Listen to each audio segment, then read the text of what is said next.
Y Oranda, periodista, compañero en esto que estamos tratando de poner en discusión, que es visibilizar voces críticas.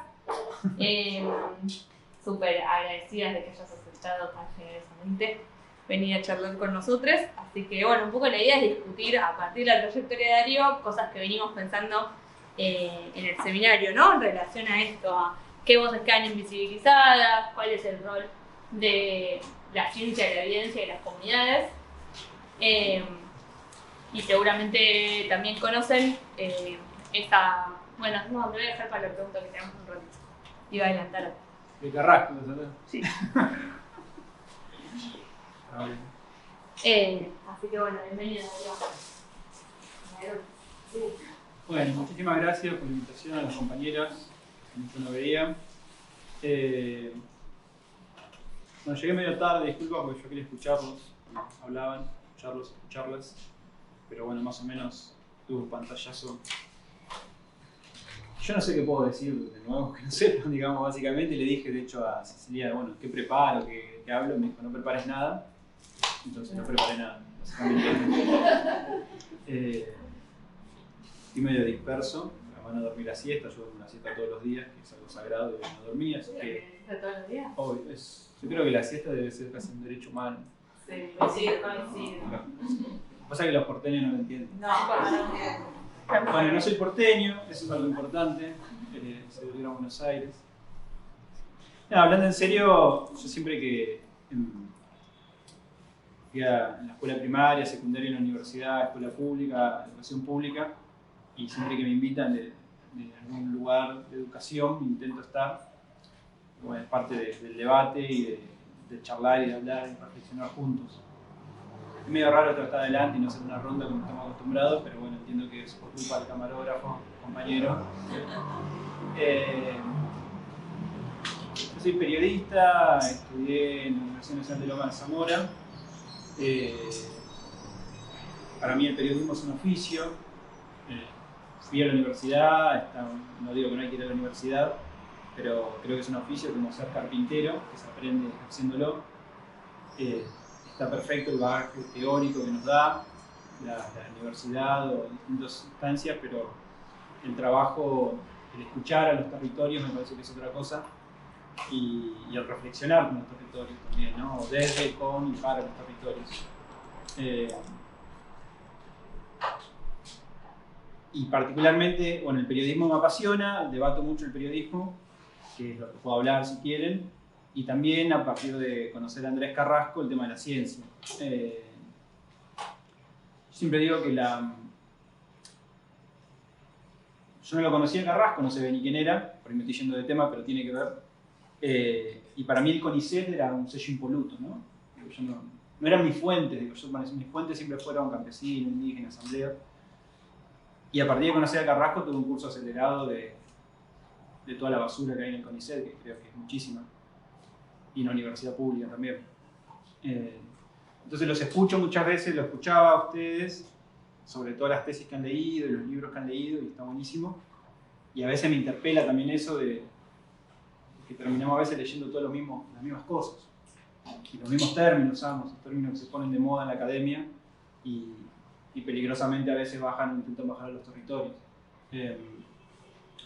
Hablan de agroecología. Hay un compañero, Jeremías Chauque, que dice que él no hace agroecología. La agroecología es un término impuesto. Y él quiere disputar la agricultura. Yo hago agricultura. Disputemos la agricultura, no disputemos la agroecología. Si no, estamos disputando lo que nos están marcando en la cancha, que son otros. Y creo que la academia muchas veces, y el periodismo ni hablar, yo cuando hablo de periodismo y academia se parecen en algunas cosas. Creo que la academia gana un poco mejor económicamente en estos últimos años, pero... y bueno, hubo gobiernos que fueron de ciencia, no es lo que nos va a salvar. Los salarios, eso mucho no se. Ahora les cuento la paritaria de la UDO en Buenos Aires, que hay un compañero de comunicación. No agarramos la ciencia. Sí, es otro debate sería. Siento que no es un trabajo, sino que recibimos un estipendio. Bueno, eso sí, pero las carreras científicas, digamos, bueno, es otro tema. Sí, lo estoy comparando con lo más bajo que el periodismo, ¿no? 10 años de números concretos, datos, información, 10 años de antigüedad en página 12, 60.000 pesos de bolsillo. Planta permanente. Creo yo que los investigadores corren un poquito mejor. No, Sí. no digo que mucho, pero Sí. bueno, gracias a la UTBA, que es la burocracia sindical de prensa. Bueno, me fui el tema. ¿O no? Sí, es parte de lo mismo también. El salario bolsillo de una maestra de grado de la provincia de Buenos Aires. Sí, vengo de familia docente también y también. Bueno, ¿quieren que hablemos de la mala noticia? Pero que si no, pidió 60% de aumento ahora la policía. También. No, todos los centros estatales. ¿Todos o todos? Sí. Ah, bueno. Sí, no solo. No solo la policía. La responsable policial después del conflicto que hubo, ¿no? Ya no me acuerdo si 2021 o 2020. En 2020, sí, señor. Entonces, no sé, digo, yo creo que hay paralelismo entre el periodismo y la complicidad que tiene con el extractivismo, como decir, con el poder económico, y de la ciencia también, de la complicidad que tiene con de la ciencia hegemónica estoy hablando, obviamente. Yo creo que si ustedes están acá y participan del seminario que dan las compañeras, pues tienen una mirada crítica. Pero ustedes saben que son la minoría, digamos, dentro del ámbito científico.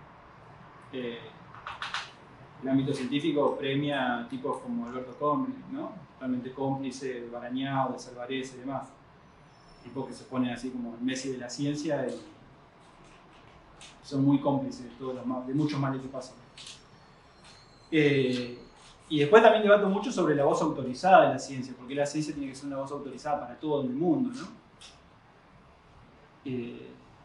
¿Por qué necesitamos un estudio de cianuro en Andalgalá cuando hay compañeros que hace 25 años que dicen que eso está contaminado y que lo afirman con los cuerpos? Entonces, ¿por qué necesitamos? Suelo decir, y a veces se enojaban algunos compañeros, que la ciencia es la iglesia del siglo XXI, ¿no? Lo que determina qué es verdad, qué es mentira.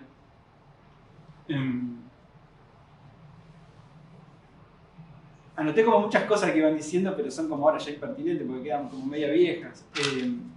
Algo del compañero de Córdoba, que no sé, digo, por ahí hay otros que sí lo están haciendo, pero de lo que yo fui escuchando, digo, más o menos, bueno, la pregunta que me disparó el conocer a Carrasco también y demás, que por ahí son muy trilladas para ustedes, pero que a mí me guían, digamos, es ciencia para qué y para quién, ¿no?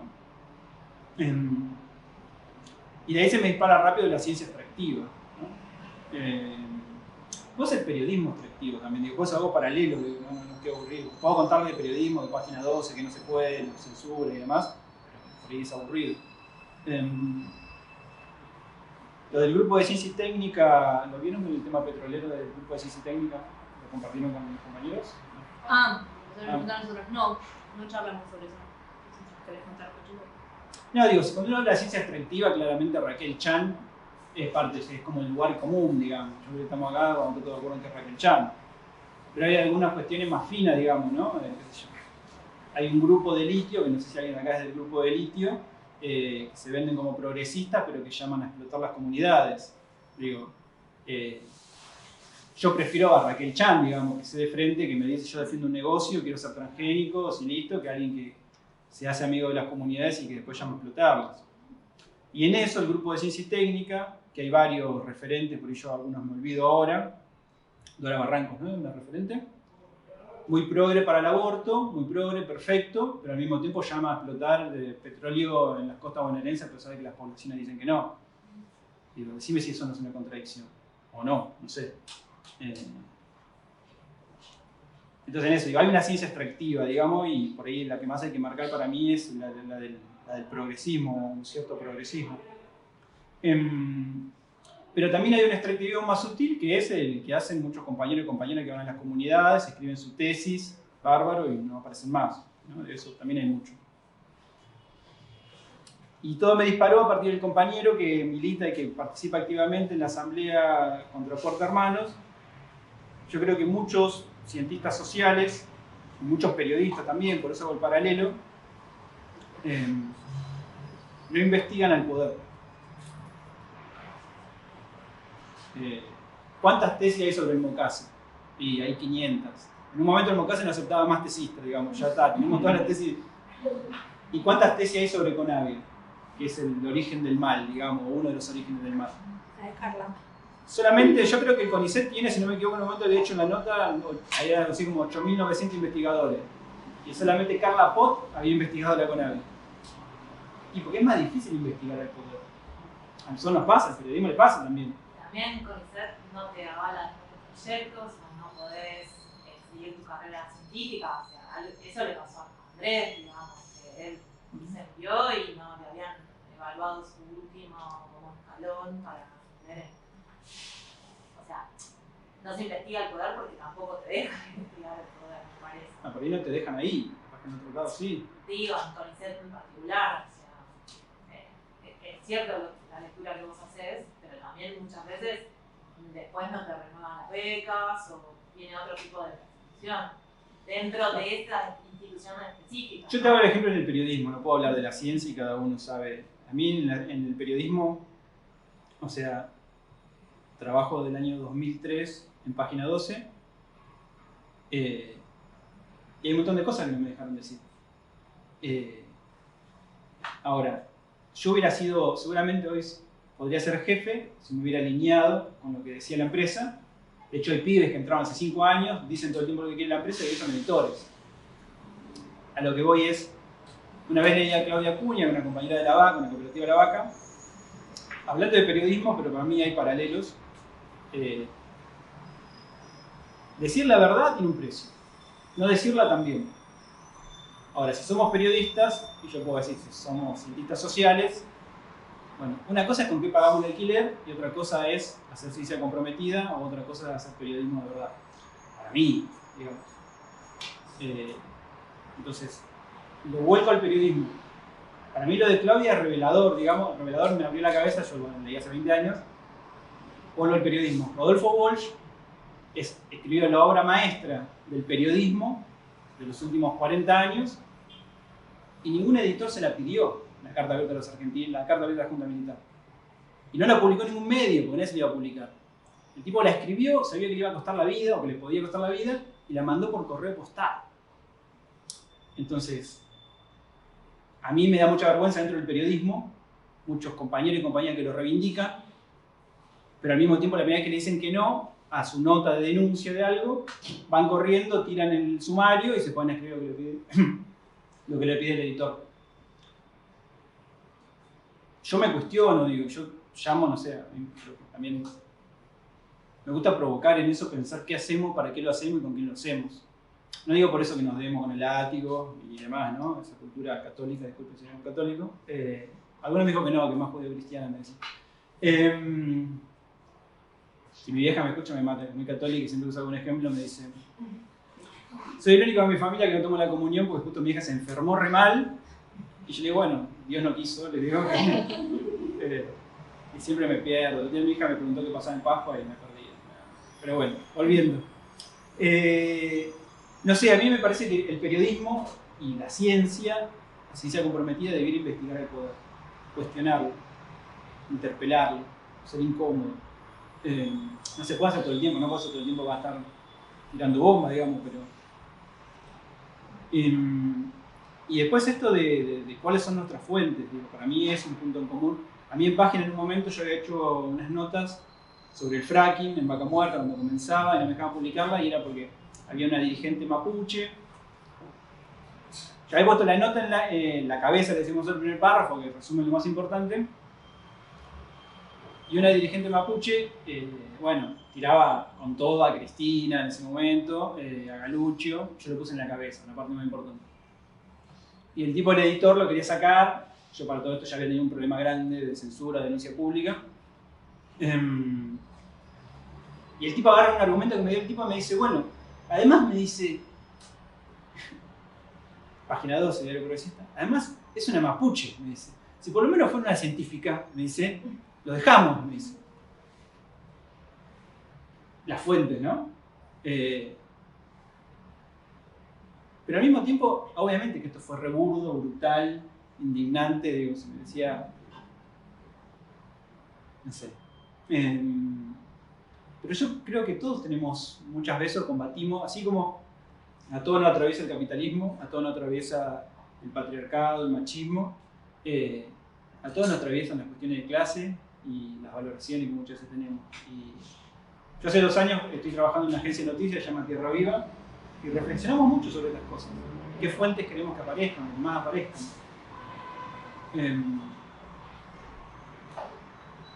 Para el 1 de mayo teníamos un listado de investigadores del CONICET, de distintas universidades que podían escribir notas sobre el trabajo rural. Y está buenísimo porque la mayoría de ellos, algunos de los conocidos, son compañeros. De hecho, bueno, las compañeras han escrito columnas, digo, no es que somos anticientíficos, digamos. Pero el 1 de mayo, bueno, nos costó más trabajo. Conseguimos una compañera delegada gremial tarefera, cosechadora de yerba mate, la primera delegada, una de las primeras delegadas gremiales, que bueno, obviamente tiene dificultades por ir para escribir, digo, le cuesta más o más tiempo y demás. Entonces la forma que encontramos de esas columnas, con otros compañeros y compañeras del territorio, es que nos pasen audios o entrevistas y nosotros las desgrabamos, después la ven cómo queda y publicamos esas columnas. Eso en los diarios en general, en los diarios hegemónicos, donde incluyo a Página, La Nación, a todo lo que puede ocurrir, es algo impensado. Fue algo impensado porque no le interesa a los editores, no le interesa al medio, a veces no le interesa al periodista, y no venden. Obviamente vende mucho más y lo llamo a Quique Viale, a Folguera, a Soledad Barruti, todos compañeros y compañeras, digo, no tengo nada en contra de ellos, digo, de hecho, hablamos con el compañero que decimos que Folguera es un rockstar, ya a esta altura, ¿no? ¿Estuvo en el seminario, Folguera? ¿No puedo decir esto? Poder, está confiando. Bueno, eso porque me dicen que no prepare la clase, la charla. Estamos de confianza. Sí. No sé, digo, a mí me parece fundamental, esencial el trabajo que hacen tantos compañeros y compañeras dentro del ámbito científico como dentro del ámbito periodístico, por eso ejerzo el periodismo. Intento aportar desde ahí, creo que todos ustedes intentan aportar ahí. Sí me interpelo y me pregunto todo el tiempo si es lo que estoy haciendo, si está bien lo que estoy haciendo, para dónde voy y qué quiero hacer. Y después tratar de ir a contracorriente incluso con los compañeros, pensarnos, digamos, ¿no? Porque es fácil ir para donde va la corriente dentro de nuestro mismo microsector, digamos.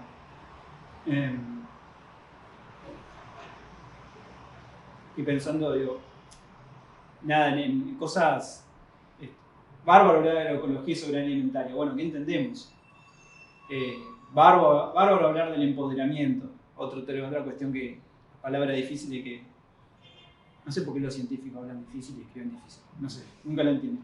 Tengo un amigo muy querido, Leo Rossi, periodista, que nos abandonó y se volvió cientista social, con Horacio Machado Arao, un compañero de Catamarca. Y desde que se volvió a la academia escribe difícil. Le digo, no sé por qué escribís así, no te entiendo nada cuando haces tu posteo. Le digo, volvé al periodismo. Me caga risa.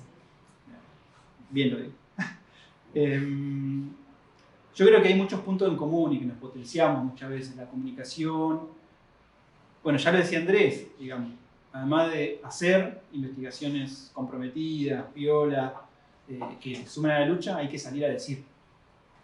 Porque también usamos eso. Justamente esto que me pasaba a mí burdamente en Página, le pasa a muchos compañeros y compañeros, colegas, que buscan los medios de comunicación a los cientistas sociales, cientistas, que salgan a decir y que digan cosas. Tiene otro peso. Es una disputa que tenemos. También hay que aprovecharla, de hecho eso.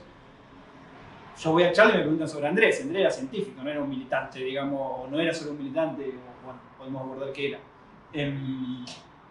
Al mismo tiempo, Andrés iba a una charla, había 500 personas y él decía, no es lo importante lo que digo yo, sino lo que dice la Mary Usain Bolt, pero estaba él ahí hablando. Digamos. Entonces también, y esa era una contradicción que charlábamos, debatíamos. O sea, las Mary Usain Bolt tuvieron 15 años luchando, pero el tema estalló cuando salió Andrés, digamos, porque era científico, el presidente del CONICET y demás. Entonces nada, digo, trabajar en esas, no sé, contradicciones, esas cosas más grises que hay en el medio. ¿Sigo hablando o me quieren que hagamos? No sé cuánto voy hablando, no quiero también, dije lo de investigar el poder, lo de la ciencia hegemónica. El periodismo científico es una gran falacia. El periodismo científico que tengan como referente también a personas como Nora Barr, como la decana del periodismo científico, habla de un periodismo científico hegemónico, obviamente, que en realidad lo que hace es contar, trasladar críticamente lo que dice el sector científico. A mí me parece muy peligroso eso. Lo alternativo, ¿no? ¿Qué es lo alternativo? Los compañeros de La Vaca dicen que ellos no son un medio alternativo, que ellos hacen periodismo. Lo alternativo será otra cosa, pero ellos, dentro del mundo de los medios cooperativos, alternativos, comunitarios, está ese debate también. Y a eso me llevaba lo de la agroecología. Y me parece súper rico lo de Jeremías Chauque. Lo de las fuentes. Eso. Seguramente todos escuchamos hablar de Sousa Santos, pero Jeremías Chauque no sé cuántos lo conocen. O a Marcos Pastrana. O a Argentina Paz Quiroga. O incluso más dentro de Latinoamérica, ¿no? Todos leímos a Gramsci, pero ¿cuánto leímos a Mariátegui? Parece que en eso sí yo me cuestiono, nos cuestionamos, o intentamos cuestionar en la agencia, en Tierra Viva.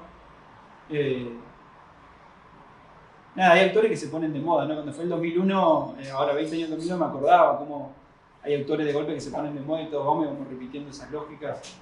Yo también digo, yo con María Estela Vampa tengo relativa relación, y yo lo he hablado con ella también, digo, bueno, hay palabras que se usan que de golpe todos estamos repitiendo eso. No digo que esté mal, y está bien crear conceptos que resuman cosas, a todos nos sirven, pero bueno. ¿Qué fuente usamos? ¿Cómo valoramos, ¿no? Algunos términos y otros? No, y algo que me gustaría hablar, digo, me estoy yendo de tema, de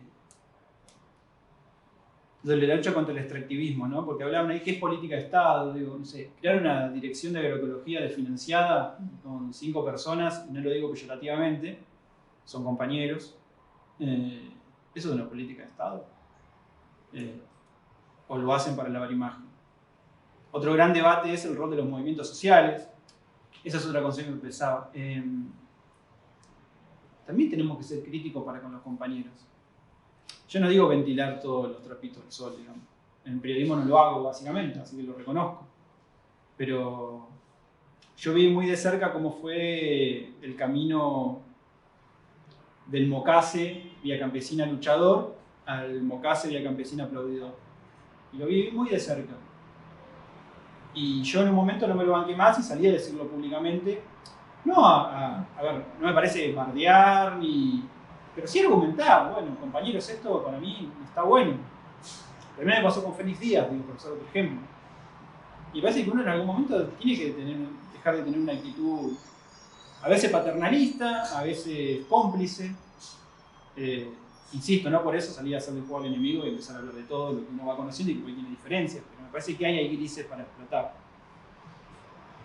El libro de Pablo, que mencionaba, ¿no? En la Argentina transgénica, tiene algo de eso, como que analiza ciertas cosas de lo que recuerdo, de la parte que leí, hace crítica de cómo construyen algunos movimientos sociales. Es un tema, digo, los movimientos sociales. Yo a esta altura, justamente a 20 años del 2001,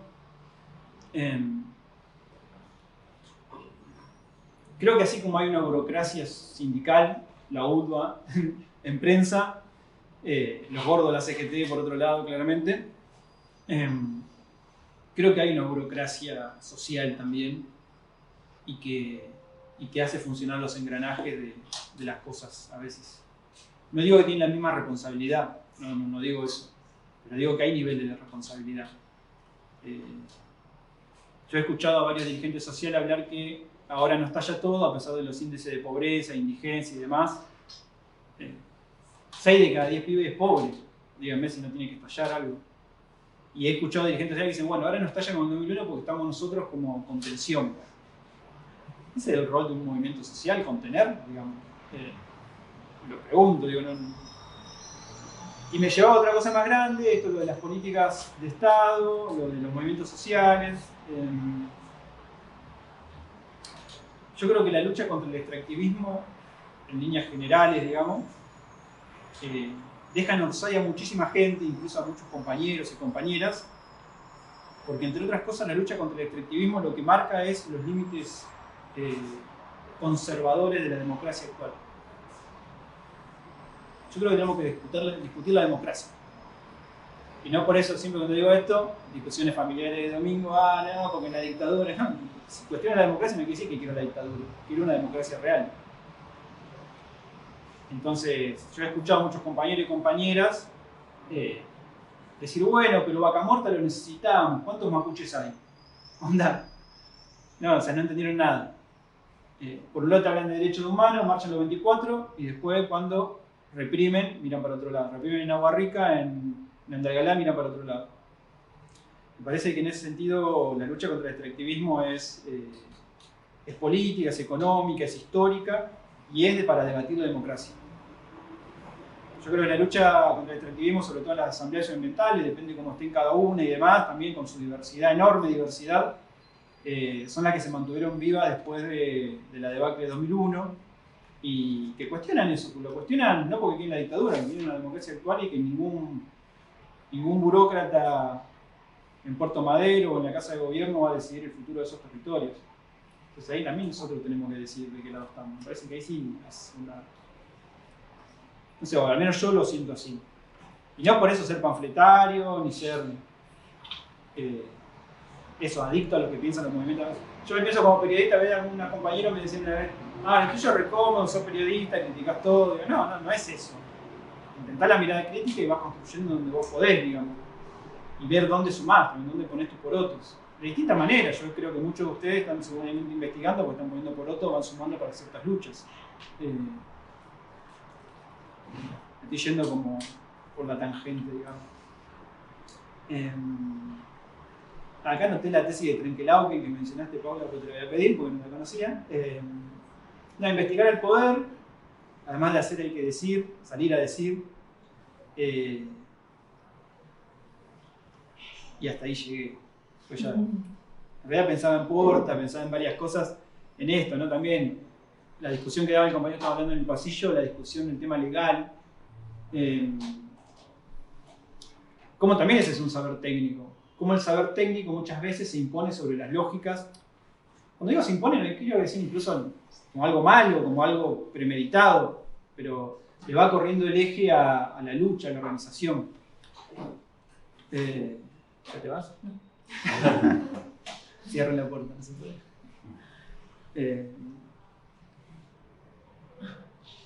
Iba a hacer un chiste, pero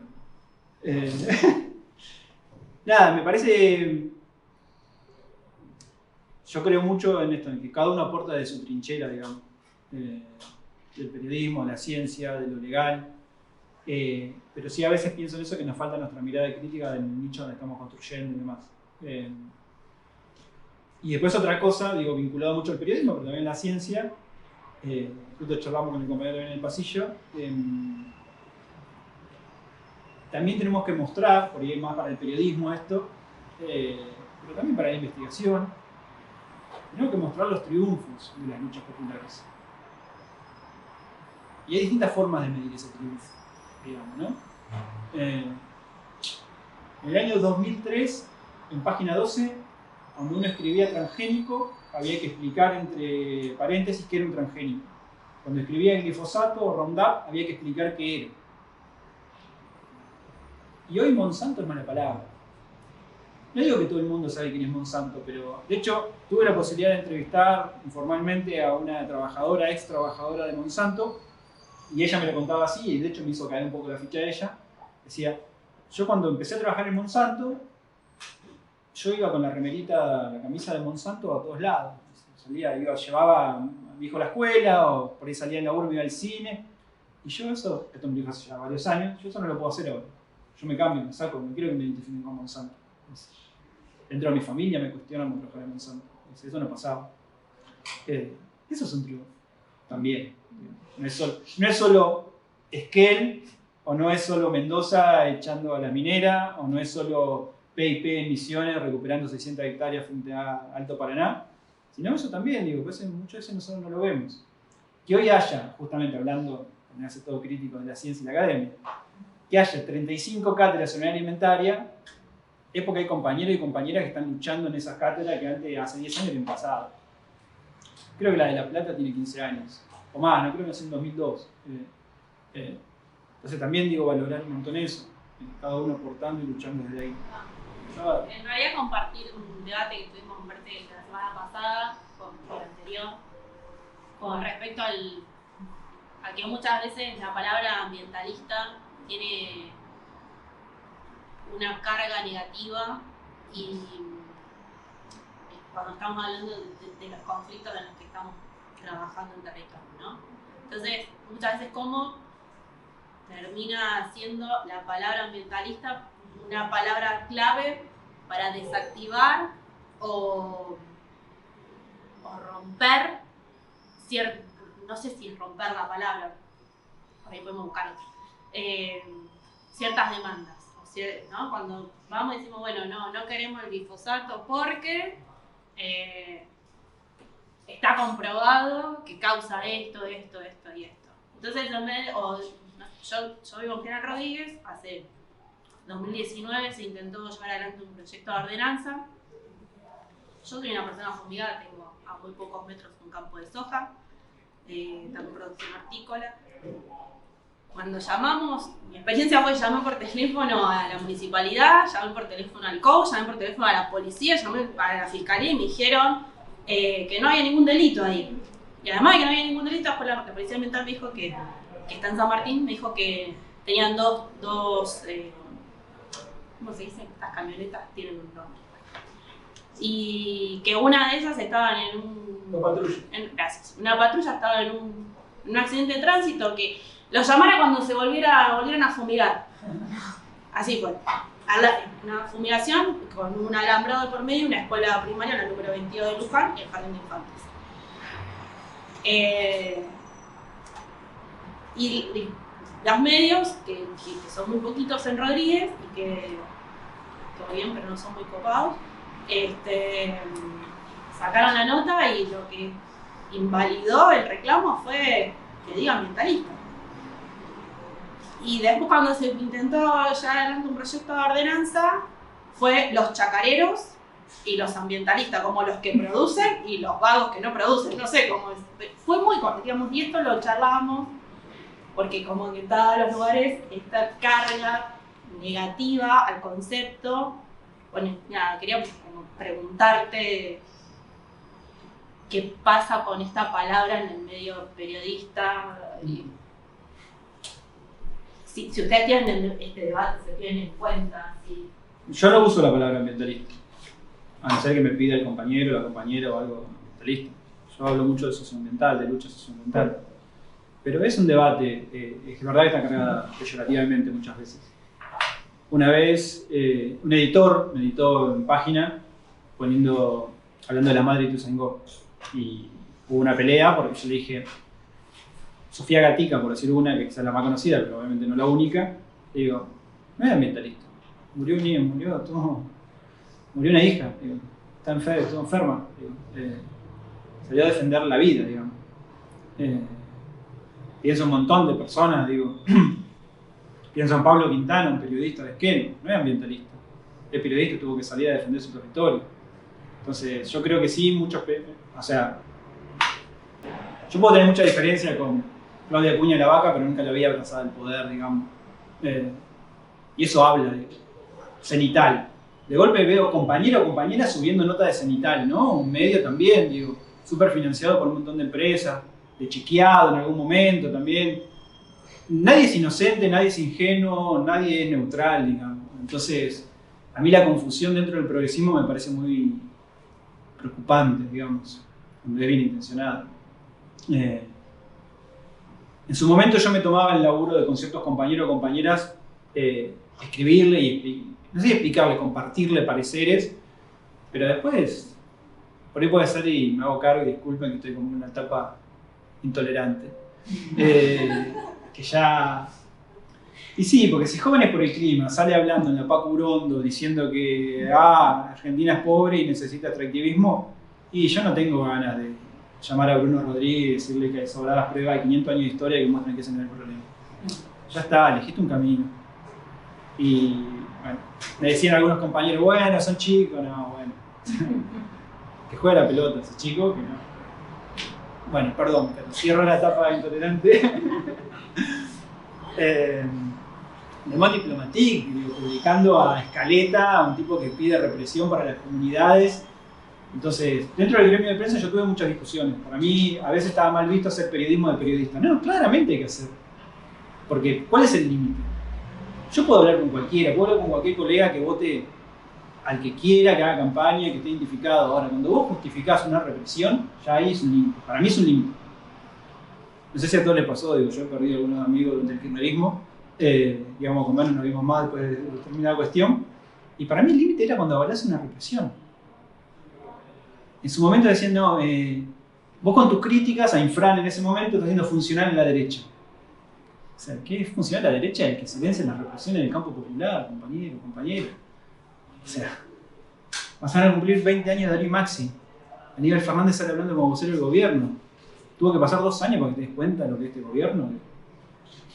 No sé, bueno, fui de tema de vuelta, pero nada, me parece que hay. Yo en esto que digo, de un poco en chiste y un poco de verdad, digo, de la intolerancia para con algunos compañeros y compañeras. Soy de la generación, digo, que nos marcó el 2001 y me preocupa que no hayamos reflexionado sobre por qué sucedió lo que sucedió y cómo se encauzaron ciertas cosas para que hoy Argentina tenga eso, 6 de cada 10 pibes pobres. Entonces, así como no le creemos a la Monsanto, a la Bayer, a la Singenta cuando vienen con espejitos de colores, por eso digo que la crítica es sistémica y es a la democracia también, porque ahora que nos van a decir, no, ahora es X o Milei, ¿no? Nos van a decir eso. También podemos debatirlo también, el mal menor, seguimos siendo el mal menor. Capaz que una película la vieron media de un compañero, Qué democracia, es un disparador, dura 55 minutos, mírenla. Es vieja, de Pablo, no me acuerdo el nombre del compañero, Escobar es el apellido. Qué democracia, que es nacida medio del 2001, 2002, toda esa línea de la crisis de representatividad que para mí está más vigente que nunca. Me fui por la rama de la pregunta. Yo no uso ambientalistas, a no ser que el compañero plantea, para mí son distintas cuestiones, ¿no? Digo, laburantes de otras cosas o salieron a defenderse, así como las madres y las abuelas salieron a defenderse en plena dictadura, estos compañeros comienzan a defenderse por la vida. Justamente pasamos de una pandemia donde parece lo más importante es la salud y al mismo tiempo, bueno, ya saben, se habilitaron todas las actividades extractivas en plena pandemia, donde las asambleas no podían salir, pero obviamente las mineras sí. Entonces es muy perverso todo esto. Y los incendios, ¿no? Como si no existiera en cierto punto también. Digo, en el 2020 mismo, todas las hectáreas quemadas. Con lo que decía ella por ahí, como que sumaría que en el 2019, cuando ocurrió lo de Greta Thunberg, ahí también como que, y luego surge Jóvenes por el Clima, como la filial de acá, ahí como que se empieza a hablar, bueno, viene el virus también, entonces ahí como que desde la porteñidad también, ¿no? Como que esa cuestión del ambientalismo, ecologismo, como unos puntos suspensivos de lo que está pasando, incendios en el mundo, Brasil, Australia y todo eso, y una cosa que viene quizá más de afuera también, ¿no? Sí, sí. Pero bueno, no, hablen ustedes, compañeros, compañeras, porque si no me paso.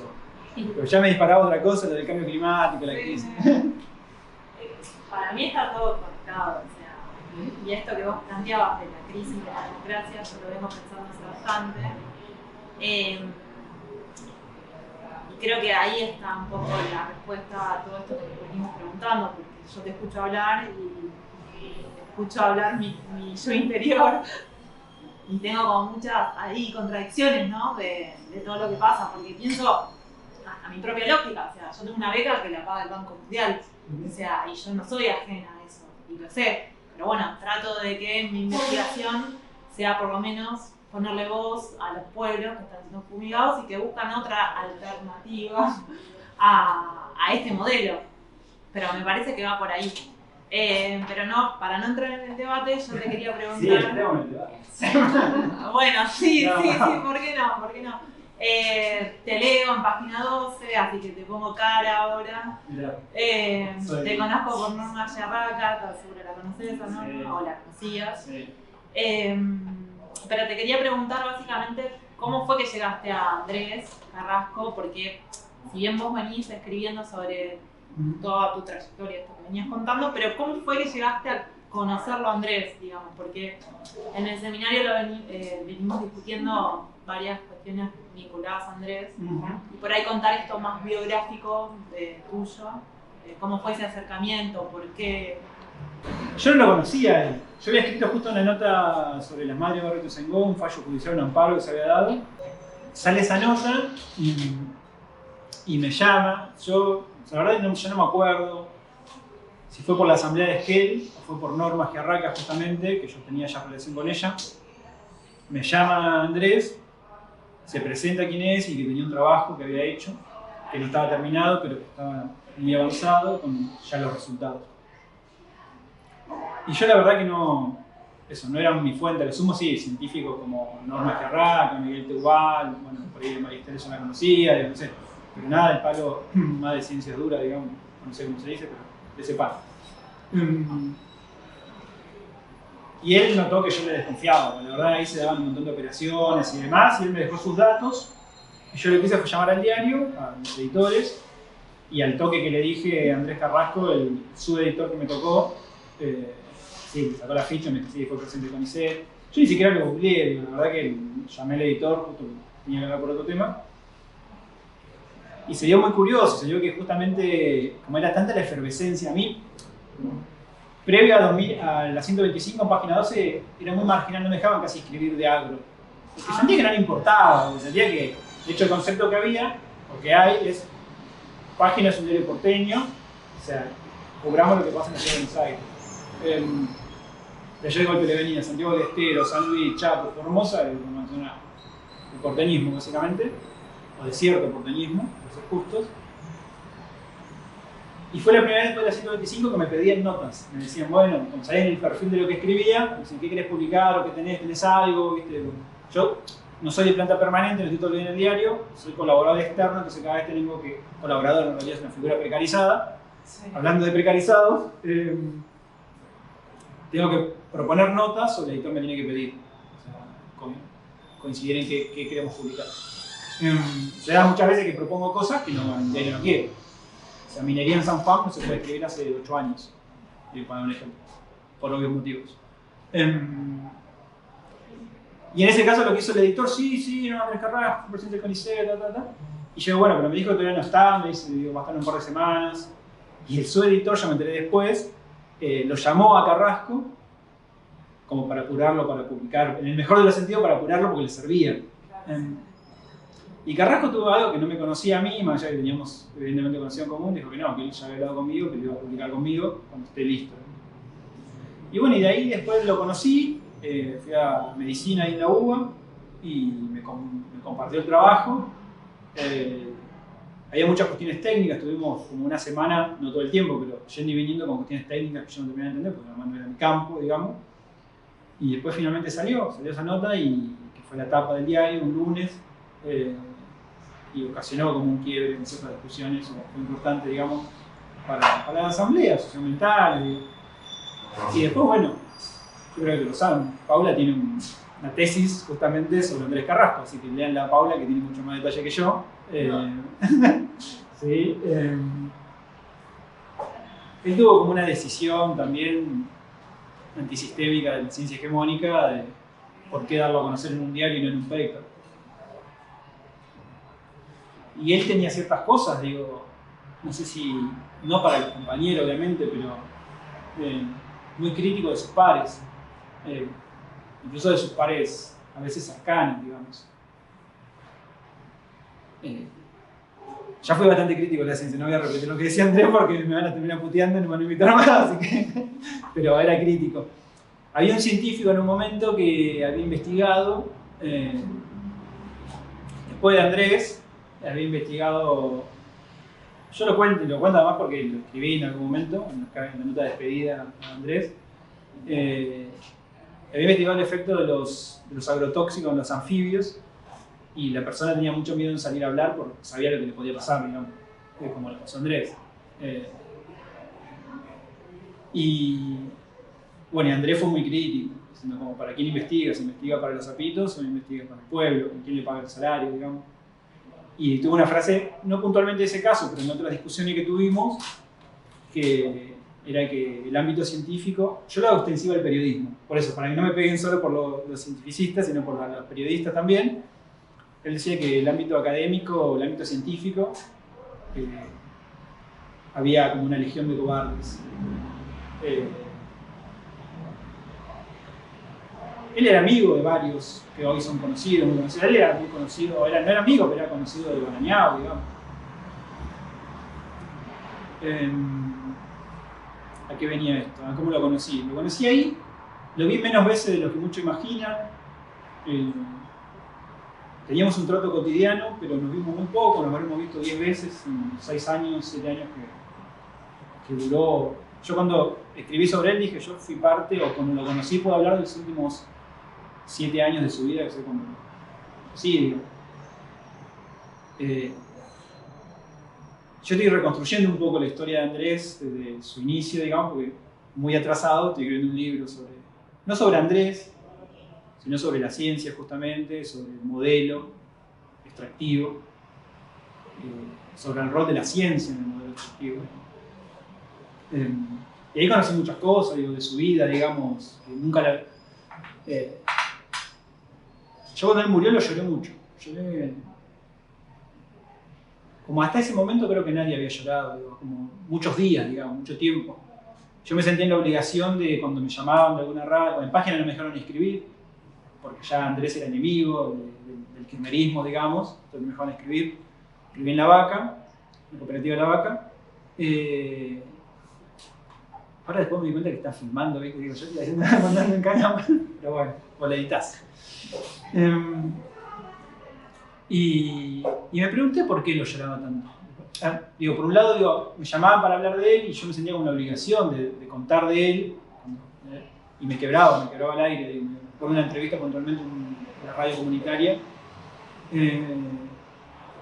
Y yo me preguntaba por qué, digo, ¿no? Porque yo no me consideraba su amigo. O no sé si era su amigo, digamos, no sé cómo cada uno valora la amistad. Yo de mis amigos sé cuándo cumplen años, qué comidas les gustan, de qué club de fútbol son, qué música les gusta, no sé, de mis amigos.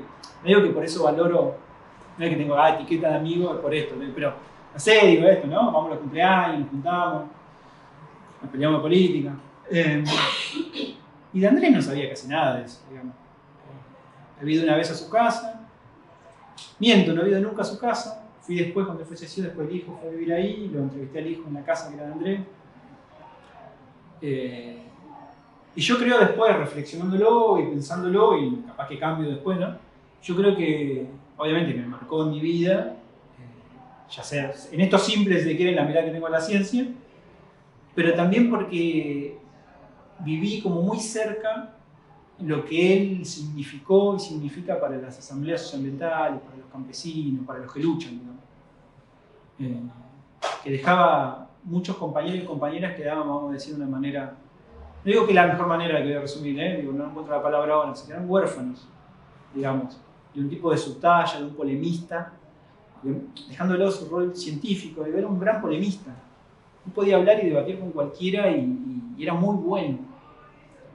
Hay otros buenos y buenas debatiendo, digo, no digo que no, pero él tenía esa mezcla de la ciencia que te podía hablar de embriología molecular y te podía hablar del zapatismo, digamos, en 2 minutos.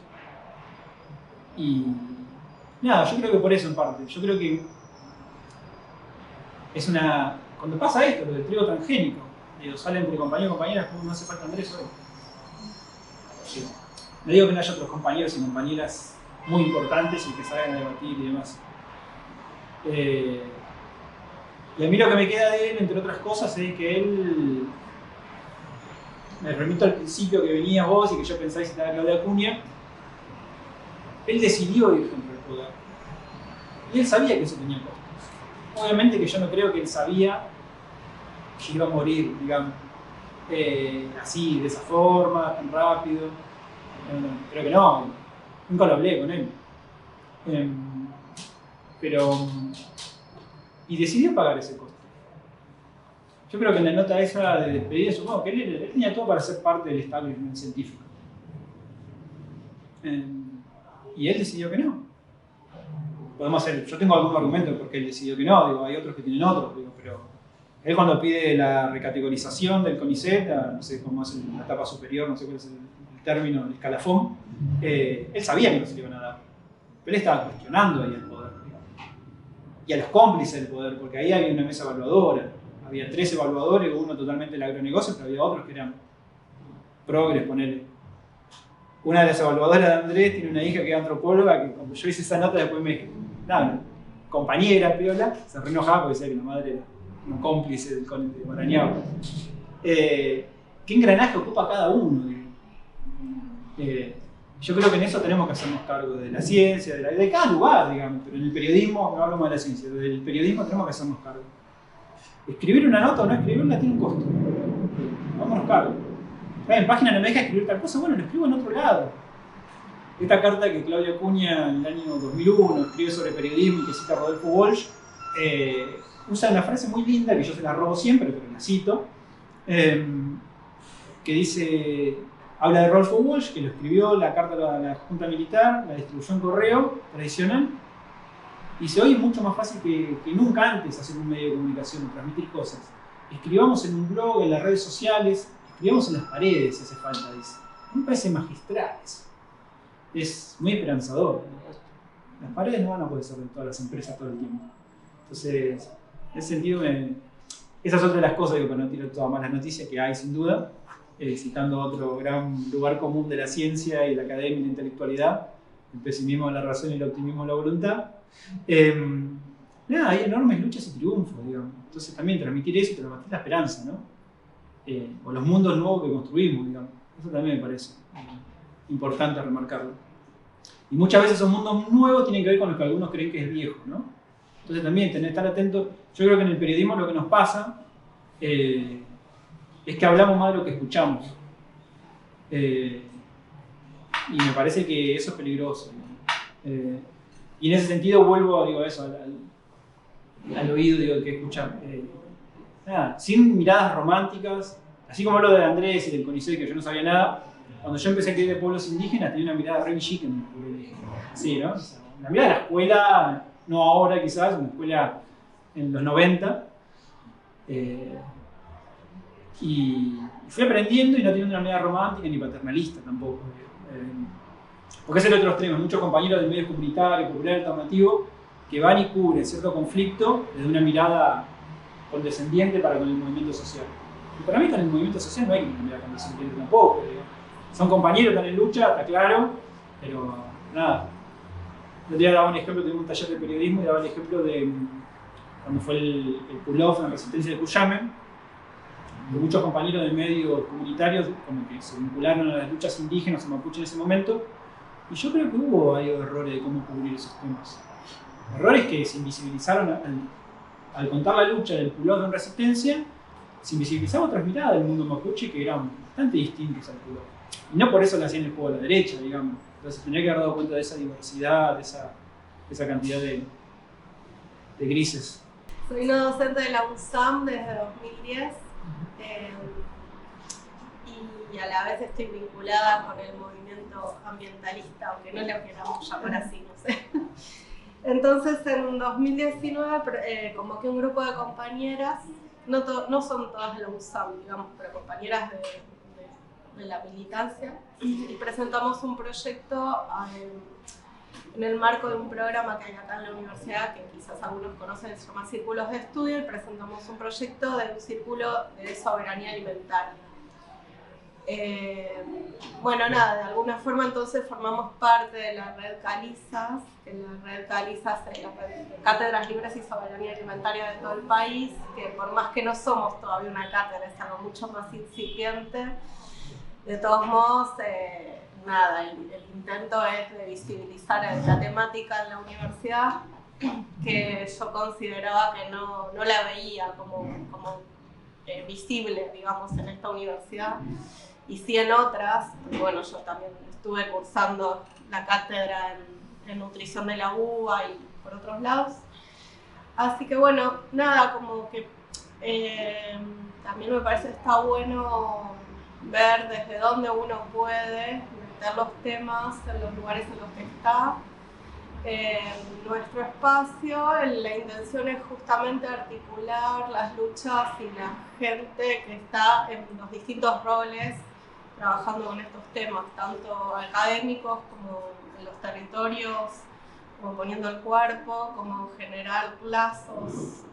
Para mí es lo más importante, o sea, como salir de los compartimentos estancos, ¿no? O sea, como los intelectuales por un lado, los que están haciendo, no sé, huerta por otro, los que están en el territorio fumigados y defendiendo su lucha por otro, que justamente me parece que es lo que este sistema de algún modo tiene éxito en fragmentarnos. Entonces, lo interesante de estos espacios es que trabajan desde una visión más como de educación popular, o sea, rompe un poco también la lógica de la universidad así como más jerárquica y que cualquier persona puede participar, o sea, ni siquiera hay que estar en la UNSAM cursando ni nada para ser parte, para estar cursando. Bueno, nosotros empezamos en 2019, por suerte, justo antes de la pandemia lo pudimos hacer presencial, con muchos invitados, fue como muy lindo, y después, bueno, en 2020 hicimos algunos encuentros virtuales y ahora estamos ahí como que no sabemos bien qué vamos a hacer.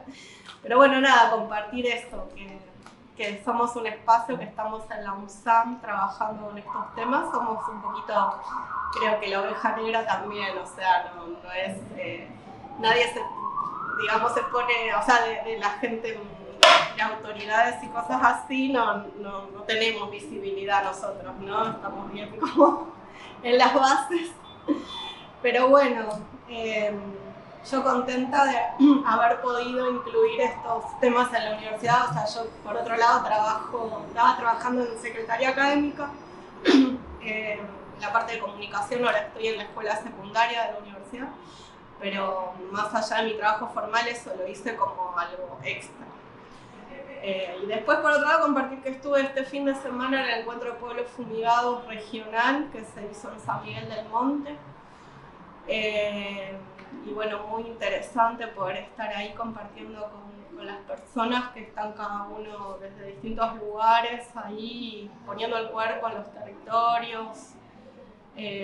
Bueno, como contaste vos, ¿no? Que estás ahí, el general Rodríguez, otras personas también, y emotivo y bueno, fuerte, pero también muy lindo poder juntarse y sentir que uno se fortalece, ¿no? Como con el encuentro con los otros y bueno, y sentirlo más en carne viva todo, pues si no a veces sí en la ciudad estamos como un poco, como que se vuelve un poco abstracto los temas, aunque por ahí nos llega más concreto en los alimentos si compramos en la verdulería de acá de la esquina y no en otros lados, pero bueno, hay otra gente que está ahí como con el cuerpo ahí más implicada también, así que bueno, nada, compartir un poquito todo eso.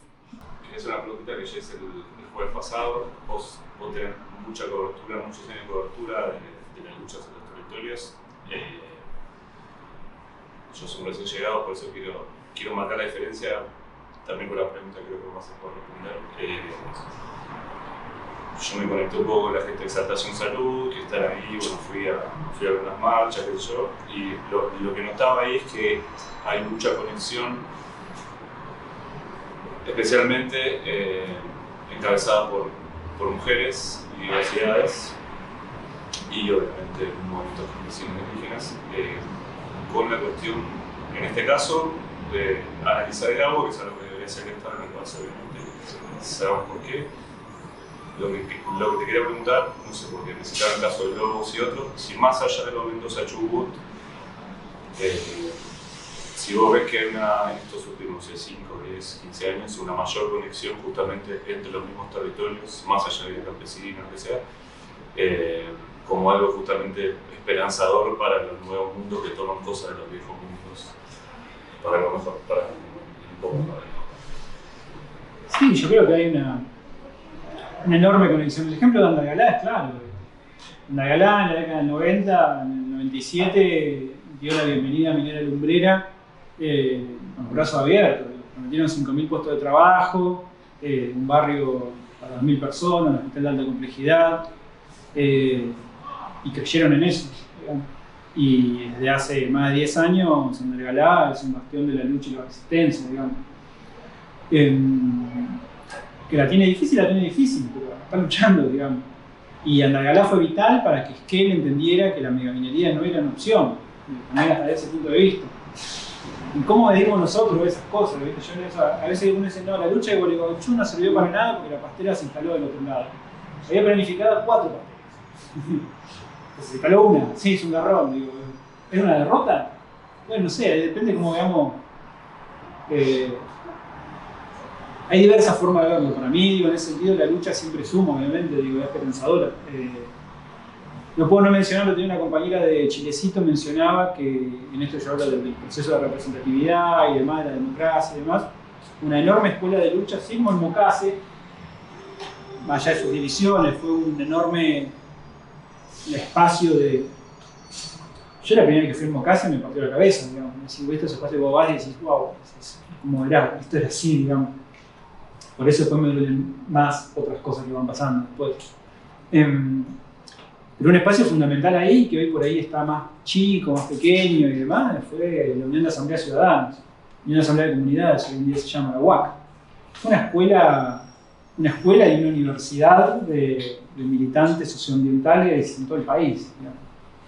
Entonces también abrevar en esos lugares que a veces uno no los conoce o no aparecen o aparecen coyunturalmente.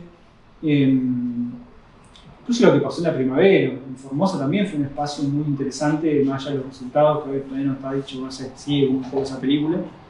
Fue un espacio de muchos compañeros y compañeras descubrieron lo que era la lucha, no sé si descubrieron la palabra, es feo, se encontraron y empezaron a activar de la lucha indígena, digamos.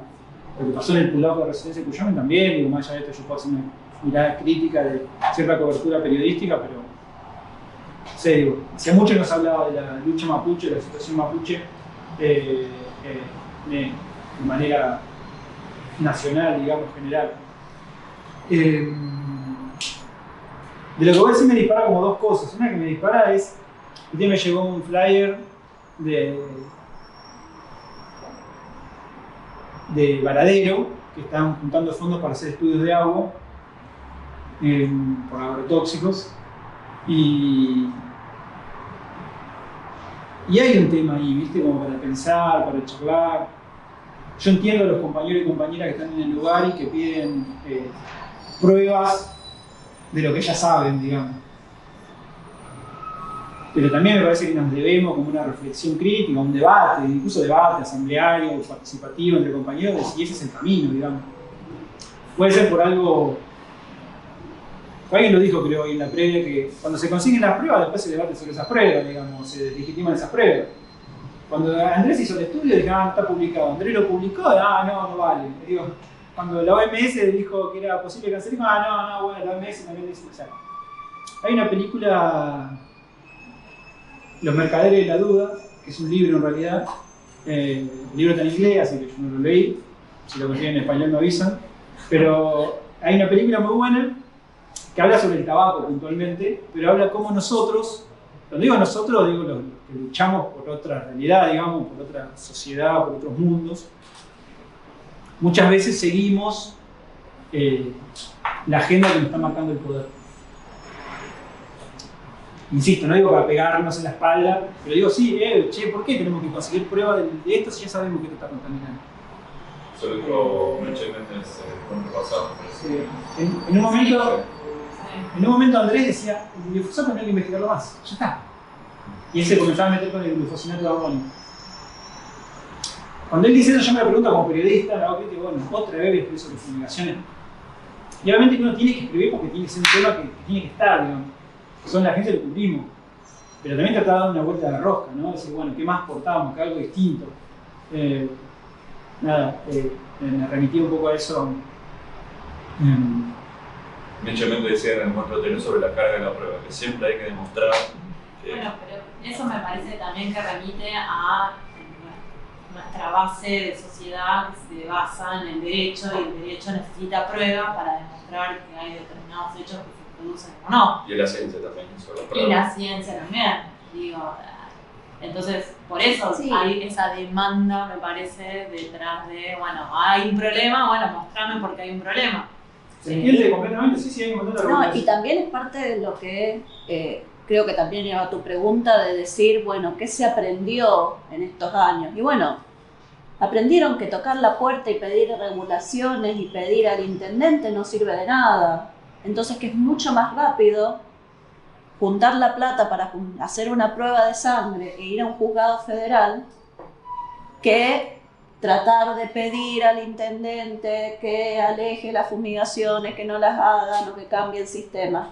Lo que decían sobre la democracia representativa. Claro, hacia tal las cual. instituciones. Parece algo políticamente incorrecto. En Chubut sirvió prender fuego de la casa de gobierno. Sí.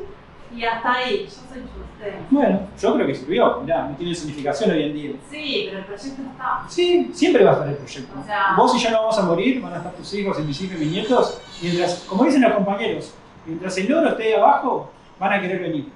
Bueno, el oro, a mí fue.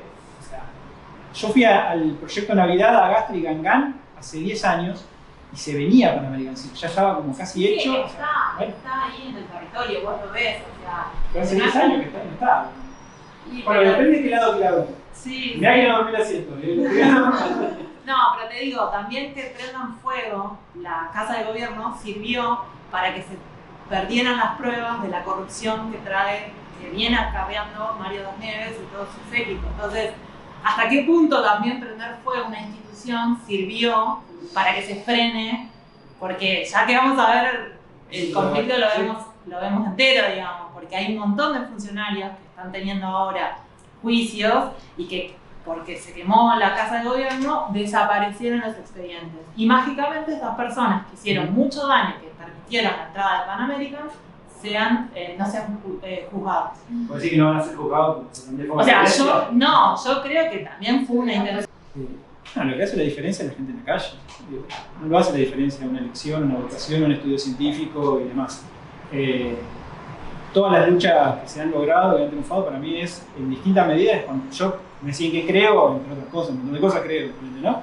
Pero la fuerza de la gente en la calle, y también y es compleja la gente en la calle, porque también en Esquel también pasó que había una diversidad. Estaban los turistas, los empresarios turísticos, estaban los maestros, estaban los mapuches, digo, había como un...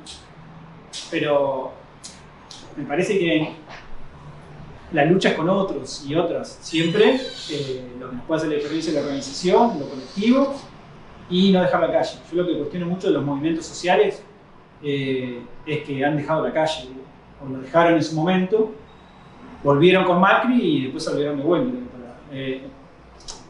Sé que no es simple, digo, es más complejo y más, pero nada, me parece que ahí es donde se producen los cambios. O muchos cambios. No necesariamente la gente de la calle va a cambiar, digo, pero muchas veces viene por ese lado y no por un estudio científico, un fallo judicial o demás. Con los fallos judiciales, yo también de vuelta, una vez me invitaron al colegio de abogados de Buenos Aires, y todos los palos por los abogados. Hay un montón de compañeros de la lucha que están luchando ahí, que han tenido fallos históricos, digamos. Pero es, así como el periodismo es una herramienta dentro del marco de una lucha, un estudio científico, una causa judicial, lo que sea, es una herramienta dentro de eso. Yo creo que a veces en esa película está buena, en El Mercader de la Duda, que deja muy claro eso, de decir, bueno, está bueno, ponemos fichas acá, pero no pongamos todas las fichas acá, pongámoslo en otro lado porque está sirviendo otra cosa también, ¿no?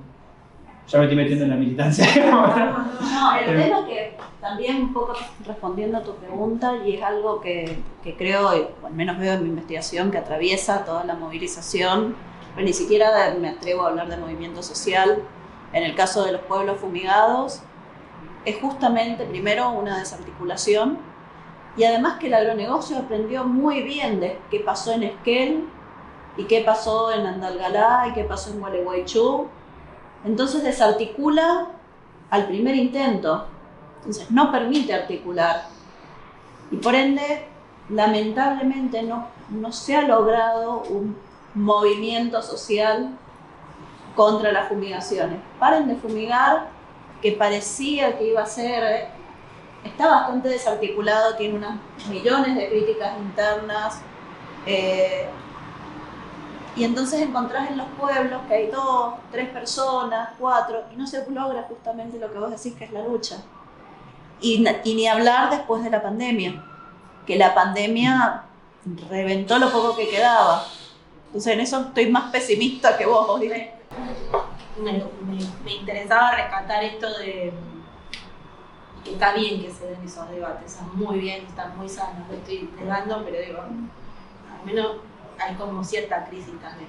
Lo que digo, me interesaba esto que vos decías de universidades o esto de educar, del rol que tienen los movimientos sociales, las asambleas, porque cada vez que, no sé, cuando mirás no miras, lo lees porque alguien lo investigó, porque alguien hizo una nota, como Darío Aranda, muchas cosas empiezan por maestras que trabajan en las escuelas. Por ejemplo, yo estuve en Tinogasta y la mayoría eran docentes. Y era cómo trabajaban, ¿no? Y digo, ahí la educación, y no digo la educación formal de la escuela, sino... Y estas herramientas de la investigación las necesitamos también para eso. Para salir a la calle se necesita hacer esa pedagogía e invitar al vecino, a la vecina que no sea indiferente, decíamos en Jáuregui, para que estén, para convencer, porque también hay que convencer al vecino o vecina y con argumentos, y también nos piden pruebas. Y a veces esas pruebas, yo digo el caso de Jáuregui, fueron mujeres que hicieron un mapeo de lo que era la curtiembre y los casos de cáncer, y una de las cosas que hicieron, si queremos mirar observación, se paraban en la farmacia del pueblo, observaban cuáles eran los medicamentos que se llevaban. Y eso lo producía la curtiembre.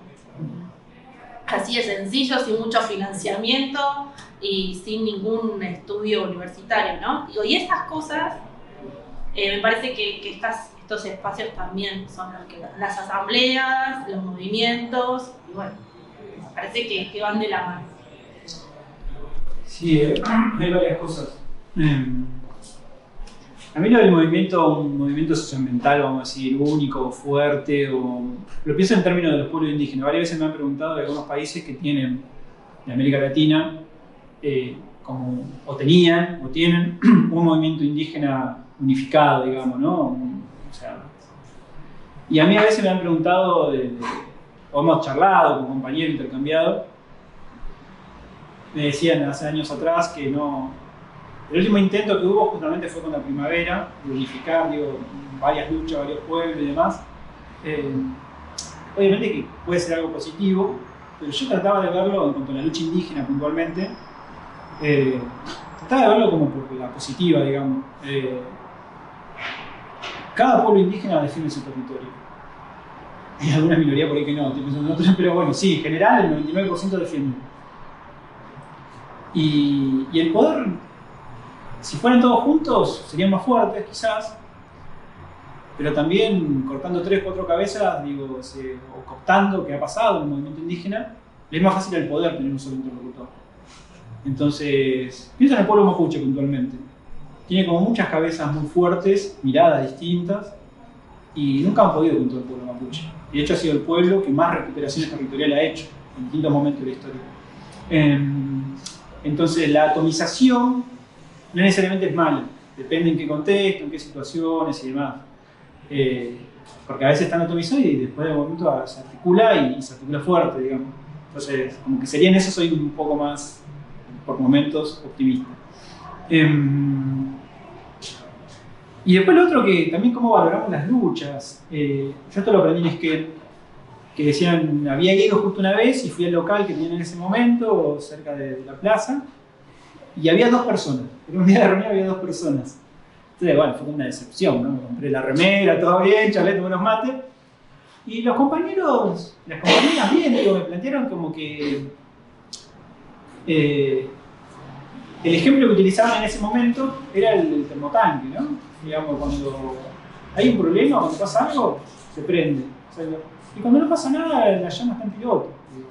Entonces, también hay que ser respetuoso de esos tiempos de todos hemos tenido, creo, en la lucha un momento en el que ponemos toda la ficha y un momento en el que necesitamos recuperarnos nosotros, recobrar fuerza, la familia, lo que sea, hasta Bertinelli si quieren. Pero, entonces, no sé, lo pienso también en eso en momentos históricos. Pienso en Córdoba, digo, también en eso, en la acumulación de luchas. No ver descontextualizadas ciertas luchas. O sea, Esquel fue posible porque antes tuvo Andalgalá. Ahora se cumplen 10 años de Loncopué. Y Loncopué fue posible porque también tuvo una articulación con Gualeguaychú. Pensaba, yo no lo sabía, yo tuve el privilegio, la suerte de estar cubriendo el Loncopué en Neuquén. Fue el segundo plebiscito en Argentina, se cumple ahora. Creo que en estos días, 3 de junio, creo que se cumple 10 años. Cómo esas luchas se van articulando. Lo que hoy parece una derrota, por ahí lo es, pero no lo es tanto vinculado con otras cuestiones. Y después algo más de la militancia, justo hablaste del OTT, todo otro tema, digo, por ahí, bueno, qué evaluaciones hacemos ante cada cosa que van pasando y a veces, ayer estuve como toda la noche intercambiando con varios compañeros y compañeras. Nada, me parece que a veces nos dejamos guiar por cosas que pasan en redes sociales. Yo tengo una crítica para el periodismo, ¿eh? Esto es para el periodismo precisamente. Dejemos las redes sociales y vayamos al periodismo. Me indigna mucho cuando hacen notas en base a redes sociales. Es lo antiperiodístico. Yo leí sobre el trío transgénico una nota en un medio que estaba hecho básicamente de tweets y de comentarios en redes sociales de Quique Viale, de otro, o sea, no todo bien, digo, con Quique, no es por Quique. No puede hacer una nota así. Andá y hacer periodismo. Preguntale a los que cultivan trigo transgénico, a los que cultivan trigo transgénico, los que hacen trigo agroecológico. Bueno, la derrota del periodismo, digamos, en ese sentido. ¿A qué me fui?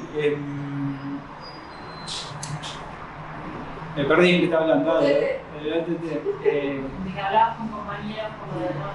Sí, que se tomaban partido, che, por esto, no, todo esto. O sea, llamalo, más son periodistas, digo, la que me consultaba, llamalo, preguntale, fíjate qué pasó. Digo, no. O me decían, ¿vos de qué lado estás? Yo no estoy de ningún lado, no tengo que estar de ningún lado, digo. Voy hablando con distintos, voy escuchando, por ahí, esto si no lo voy a decir, conozco un poco la cocina del OTT, entonces tengo una apreciación personal, digamos, de lo que está pasando, que es muy distinta a la que se hace pública. En general, se hace pública de los dos lados, si quiere. Entonces, nada, digo, son los tiempos de las organizaciones, es una pena, es muy triste que se haga público ese tipo de cosas, porque son cosas que debieran debatirse en un mundo ideal, hacia adentro. Y me lleva a dos cosas. Por un lado le decía a una compañera, le decía, la madre de Plaza de Mayo se separaron. O sea, el movimiento, la madre de Plaza de Mayo es la niña fundadora. Digo, le preguntaba al compañero si importa si habían separado o no. Digo, entonces no nos tiene que asombrar, digamos, no es la derrota total que se haya separado o se separe cualquier organización, digamos, por un lado. Y por otro lado, digo algo más así como por la positiva, yo creo que nos falta, lo planteamos, lo charlamos en la agencia, con otros compañeros también, ser generosos para con el compañero. Juzgamos mucho más al compañero, al que está sumando en la lucha, de ahí las rupturas de muchos movimientos, de muchas organizaciones, que al enemigo, digamos.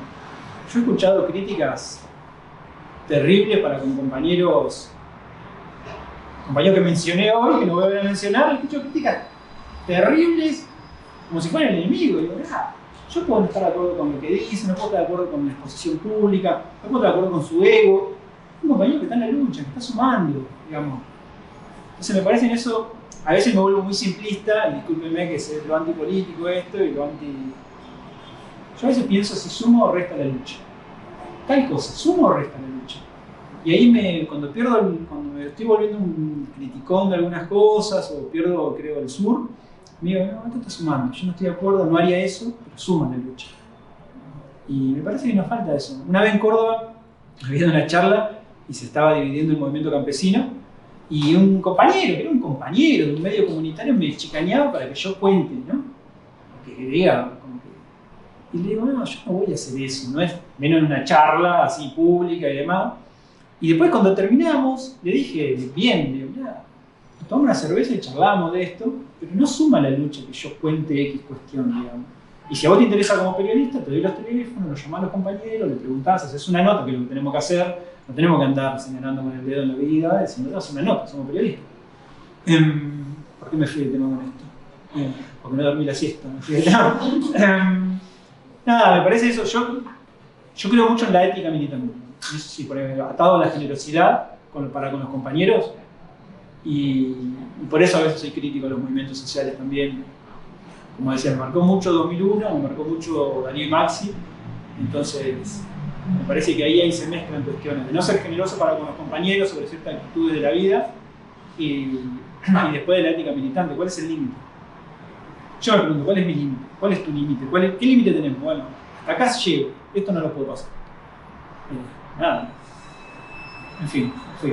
El periodismo lo que me pasa mucho, termino, que algunos compañeros llegan a determinado tema y se creen que ahí empieza el tema, ¿no? Son los descubridores, no son dueños del tema.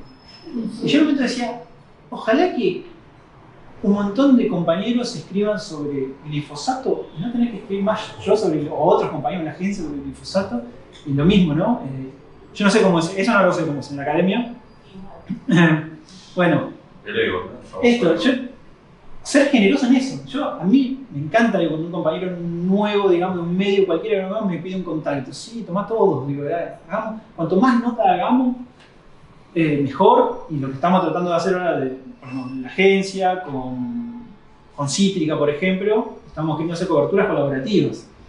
O sea, nada, terminamos compitiendo, hoy hacemos una nota y él hace una nota parecida. No, juntémonos, hablemos y hagamos una nota juntos. Tenemos recursos muy finitos, digo, potenciémonos, divulguémoslo juntos.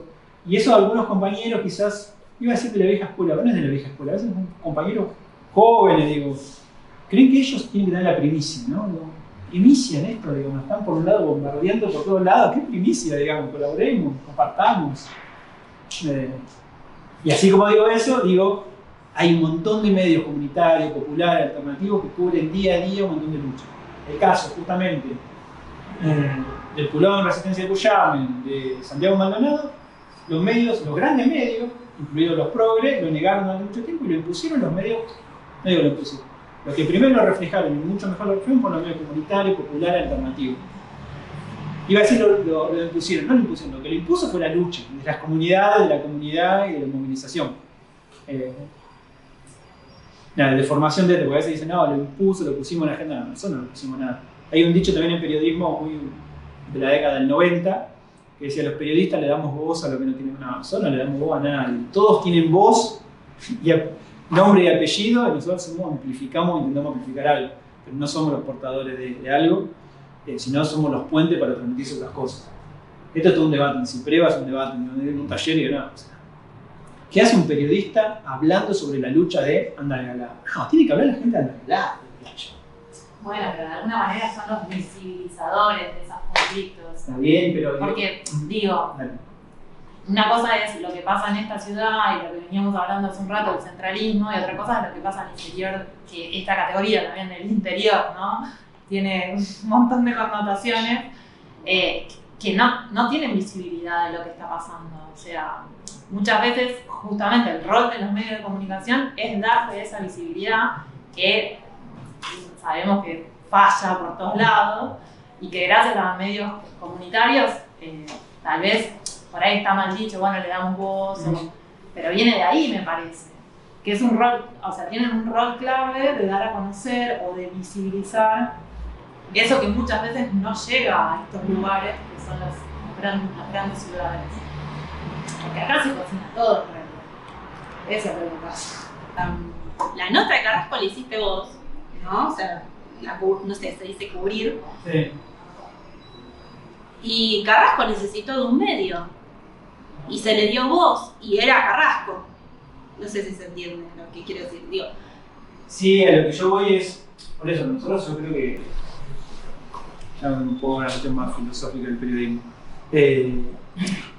Hay un lugar común, digo, de la comunicación, debate, así como hay debate, no sé, cada uno de estos son de distintas carreras y los debates dentro de ese ámbito de la ciencia fueron como cambiando, progresando, mutando. Dentro de la comunicación era muy común cuando yo empecé a estudiar periodismo que los periodistas y los medios le dan voz a los que no tienen voz. Y hubo una reflexión muy crítica, piola, de compañeros y compañeras, donde uno se fue formando, que decimos, no, nosotros no le damos voz a nadie, todos tenemos voz, lo que hacemos es amplificar, somos puentes en esa comunicación y nunca somos los protagonistas, no tenemos que ser los protagonistas. Para mí el rol del periodista es como el del árbitro de fútbol, si es un buen árbitro de fútbol pasa desapercibido, ese es el rol. Después se dan cuestiones, no estoy minimizando, digo, uno se sensibiliza, lo mínimo que uno puede tomar pedir al periodista es que trabaje bien, algo que ejerza bien su oficio, nada más. Si como el mismo carpintero, que no haga una puerta que no cierre, bueno, el periodista hace una nota que se entienda, que cuente la veracidad de los hechos y demás. Con su mirada del mundo, todo tiene una mirada, no va a ser una mirada objetiva, es una mirada del mundo. Ahora, de ahí a que el periodista salga a hablar y sea como el portavoz de determinado tema, me parece un error. Y me parece ahí tenemos que corrernos nosotros y que hablen las comunidades. El trigo, con el trigo HB4, que digo haber probado, ¿salen periodistas o hablando como que ellos tuvieran la verdad? No digo que, no sé si digo que está mal, sí, para mí está mal, tienen que hablar las comunidades, que están en lucha sobre eso, sobre ese tema. el ego, ahí juegan los egos, me parece a mí. Y dentro del mundo mencionamos movimientos sociales. Siempre los que vemos los movimientos sociales son los mismos. Sin duda que tienen preferencia de por qué están ahí, pero es una charla, decir, yo sé que muchos movimientos lo charlan también internamente, y se debate y son procesos también. También eso, no ser súper duro por eso, pero bueno. ¿A qué digo? Si hoy Carrasco estuviera vivo, hubiera venido Carrasco a contar de Carrasco, no tenía que venir yo ni hubiera venido, hasta un compromiso siento con él, digo en ese sentido.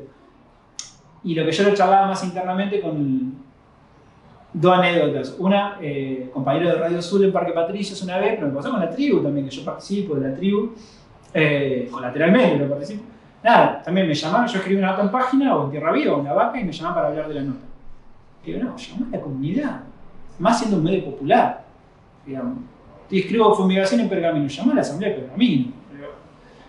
Eso como, y lo fuimos charlando, entonces en algún momento me cagaban, me decían, no, pero queremos hablar sobre la cobertura mediática, sobre, bueno, ahí sí me picaba el bichito del periodismo, entonces hablaba.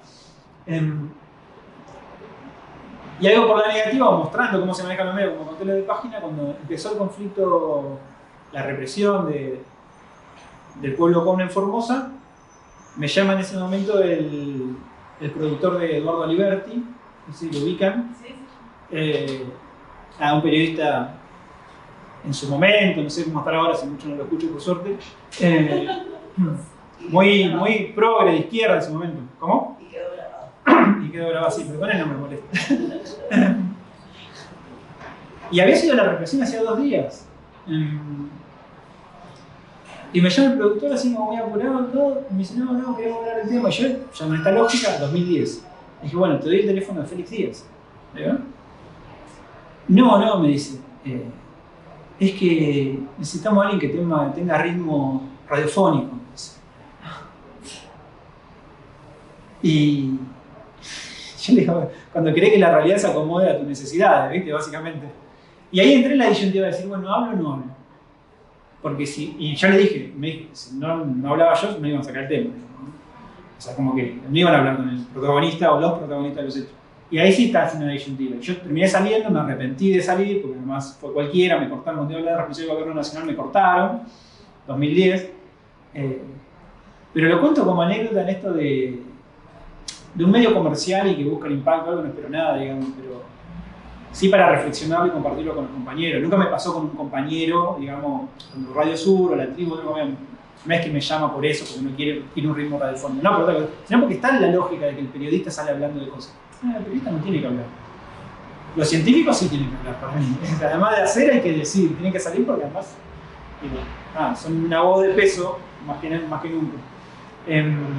Hasta cierto punto, creo, porque también por ahí en lo que decías, esta comparación con el periodismo, también creo que hay muchos científicos, no sé, también me ha pasado sobre el tema indígena, todos blancos diciéndole a los indígenas qué es lo que tienen que hacer desde este lugar de científico. No sé, a ustedes les tiene que interesar el territorio, tienen que ir por dar, y no sé, querían hablar o estaban proponiendo educación y no, la agenda se la daba el investigador social que les decía que sus urgencias, sus prioridades, sus necesidades son tales y está también esto de no tomar la voz del otro porque tienen su propia voz y también está súper presente en la academia también en esas prácticas. Tal cual y...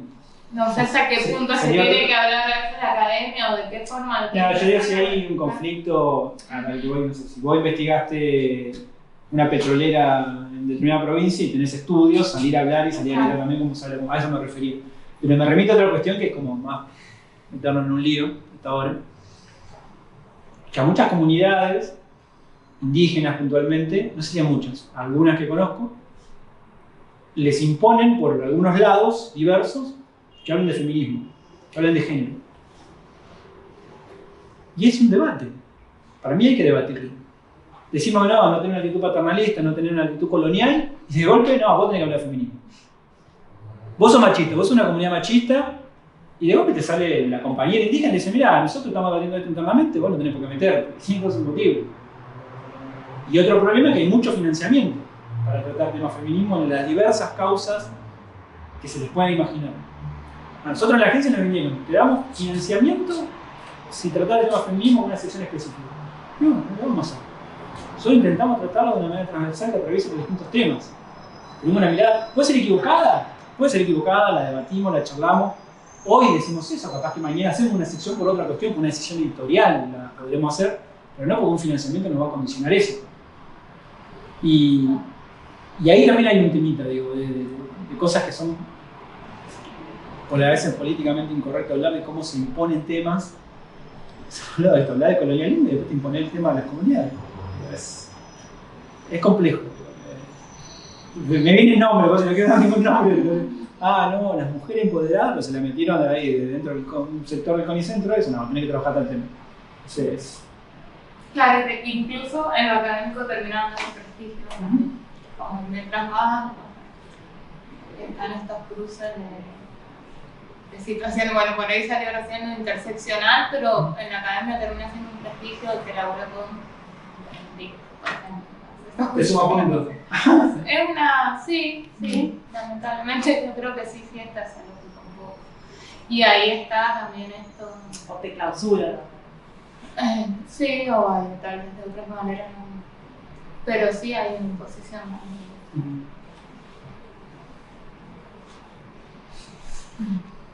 ¿De quién quiere que hable? También a veces por una cuestión estratégica. Por ejemplo, ahora que estuve en este encuentro de pueblos fumigados, contaba un abogado que un médico de pueblos fumigados, como él está todo el tiempo sentando su posición, digamos, en las redes y dando conferencias, charlas, después eso lo usaron los abogados del otro lado para como neutralizarlo. Cuando él tenía que ser perito, mostraron, o sea, la evidencia para que no pueda ser perito es mostrar su posicionamiento a favor de los pueblos fumigados. Entonces a veces juega en contra, depende obvio del rol que cada uno tenga, pero a veces es mejor quedarse como en el rol que uno tiene y no estar en varios. O sea, él es médico y hace sus investigaciones y a la vez también es difusor. Bueno, ahí es como que en un momento se le contraponen los roles y estratégicamente termina no sirviendo a la lucha, digamos. Entonces a veces tiene como su complejidad todo eso. Claro, pero te clausuran por tener un posicionamiento ideológico. Pero es una cuestión legal, o sea, los abogados tienen mucha astucia en aprovechar esas herramientas, digamos. Que el derecho también es interpretación. No estoy yendo contra lo que vos decís. No, pero al ser perito, en teoría debería ser como más, entre comillas, obvio, neutral, y entonces los abogados están mostrando cómo no es neutral. O sea, claro, todos sabemos que podría decir, bueno, yo te contrapongo a vos porque sos perito de una empresa multinacional que estamos, o sea, y ahí entras en la lógica que es interminable, o sea, como, ¿no? Digo, sí, también. Yo no sé, me parece como que hay que aceptar las leyes también en las que estamos para que jueguen a nuestro favor. O sea, en vez de enojarse con eso, ver la forma de tener como un poco más de astucia. Desde ese lugar lo digo, no estoy defendiendo la situación, obvio. No, pero digo, yo reflexiono y digo, ¿cómo te pueden clausurar por tener un pensamiento y militar ese pensamiento? Digo, porque con ese sentido yo puedo decir, bueno, vos que sos el abogado de, no sé, Bayer, también tenés un posicionamiento político, ideológico. Entonces no podés defender a la empresa porque, no sé, digo, ahí entramos en esos cuestionamientos que me parece que terminan nada siendo cierto. Bueno, eso pasa, bueno, lo veía el martes en este conversatorio que les comentaba. Lo muestran con cifras duras, con datos. Desde Carrasco, bueno, cómo aumentan la cantidad de artículos científicos, etcétera, como sobre el tema de fumigaciones, y empiezan a analizar cómo actúan los científicos y cómo militan los científicos. Y sobre todo en el tema de fumigaciones, aparentemente rastrean con mayor o menor precisión, porque esto hay un estudio que está en progreso, que hay como 2.700 científicos que de alguna u otra forma militan, pero todos lo hacen en las sombras. Son muy pocos los que lo hacen a la luz del día. Entonces, bueno, eso llevaba a la reflexión, ¿qué lleva a que haya un Carrasco. Bueno, sí, tal vez la posición ya establecida como científico senior. No es lo mismo ser exdirector de CONICET, que si bien te van a criticar, no vas a poder ascender al último escalafón, pero ya tenés un renombre a ser un becario. Porque el becario tal vez ni te dejen doctorar y obviamente ni entrar a carrera y toda la historia. Entonces creo que incluso probablemente lo hacemos todos nosotros. A mí me llaman por teléfono de ¿qué te parece? Mirá, yo iría por este lado, pero por favor no me nombres. Porque si no, no puedo hacer el trabajo de campo que necesito ir a entrevistar a los ojeros. Entonces, ahí empieza a ver que, bueno, los científicos tal vez estamos comprometidos o tal vez de una forma un poco más en las sombras tenemos participación, pero tampoco, o muchos de nosotros podemos decir, bueno, me pongo la bandera y salgo a marchar porque pagamos un costo altísimo. Para mí es un debate. Por eso sí. Yo lo veo distinto. Yo creo que cuando uno cree en algo y lo ve de una manera, tiene que pagar ese costo. Y de hecho, yo te digo, yo soy -0 de un 4 de copa en página 12 y podría haber sido, no sé, contrafáctico. Digo. Pero entonces, uno decide también eso. Hay compañeros en cada laburo, o sea, decir que no tiene un precio. Digo, cuando te quieren hacer algo bueno. Y llamarte a silencio también tiene un precio. Y decir que sí y salir a gritar también tiene un precio. Entonces cada uno es muy personal. Yo soy muy crítico a los periodistas que se llaman a silencio. Y pensando en voz alta lo que decís. Y yo creo que tenemos obligaciones morales para salir a gritar. Porque no estamos hablando de un punto más o menos de rentabilidad. Estamos hablando de salud de compañero y compañero. Entiendo los momentos de la vida de cada uno también, que es súper diverso, digamos. Pero no sé, a mí lo que me da la mezcla cuando son investigadores como son ustedes, y que también es, se están cobrando un sueldo del Estado. Digo, entonces ahí digo, y después por otro lado, ¿quiénes son militantes y quiénes no? Raquel Chan es militante, claramente. Entonces, Salvareza es militante, digamos. Entonces, nada, no salir a condenar a nadie, entender a los compañeros y a compañeras, los momentos de la vida de cada uno también. Pero en el periodismo a mí me pasa que en un momento me encontraba con compañeros en páginas, en el momento de antes que páginas desbarranque totalmente, esto lo sacás, ¿no? Antes de que páginas desbarranque totalmente, antes que de la elección de Cristina, cuando sacó el 54%, 53%, ahí como que se radicalizó página, a la interna al menos, ¿no? Nada, lo pensaba en esto de cómo accionamos nosotros y qué nos deja la conciencia tranquila en nuestro hacer, en nuestro decir y hacer, ¿no? Que tengamos esa coincidencia entre el decir y el hacer. En el periodismo para mí es muy claro, y en el ámbito académico científico me pasa que se me mezcla a mí puntualmente con eso.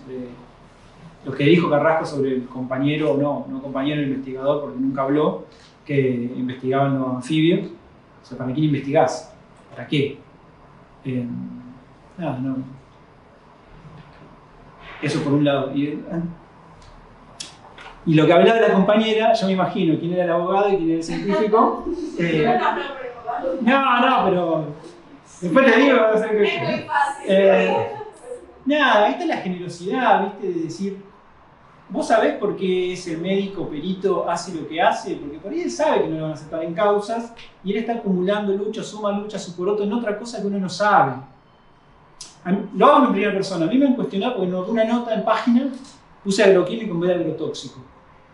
Y yo decía, loco, no sabés por qué yo en ese momento elegí estratégicamente poner todo esto y no otra cosa. Digamos. Vení a preguntarme antes de hacer un juicio de valor. En eso digo que no somos generosos con los compañeros muchas veces. Yo he visto a un compañero una vez en un congreso de APRESID dando una charla y me recalenté. Digo, ¿qué haces acá?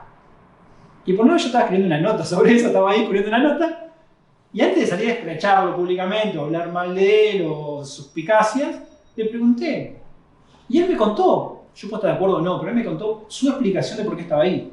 Y fue ahí para enrostrarles en la cara lo que él tenía para decir y demás, y etc. Si sirvió o no sirvió es otra discusión, digamos, pero nada, entonces yo soy muy crítico soy crítico a la dirección de agroecología, pero no pongo en cuestionamiento las buenas intenciones que creo que tienen los compañeros y compañeras que están ahí. Se separo. Así, si yo hago una crítica a la dirección, no va a ser a los compañeros, va a ser a la política macro que usa el gobierno con esa dirección de agroecología. Entonces, nada, separemos eso. Somos a veces, siento eso, no somos pocos, nos terminamos peleando cuando es necesario. Peleamos no cuando es necesario, digamos, básicamente. Y seamos generosos para con los compañeros y compañeras.